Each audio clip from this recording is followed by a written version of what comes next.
Trade relations between China and Africa are evolving, but Beijing's debt diplomacy has come in for criticism.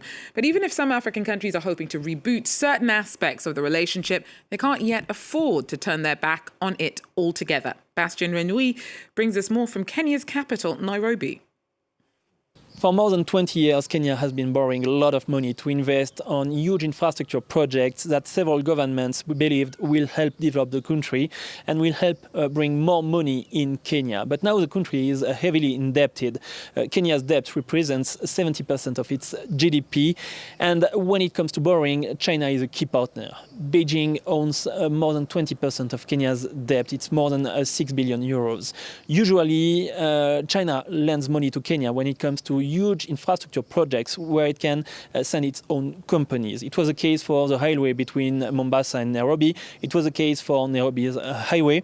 And every time we can see China's mark on this project. We can see many Chinese workers walking around. And also the architecture is not Kenyan, it's a Chinese one. It's a case for Nairobi's highway. Every entrance and exit on this highway are traditional Chinese houses. So many here wonder if it's a good idea to rely that much on Chinese money. Last year, Kenya had to repay a 1 billion euros loan to China.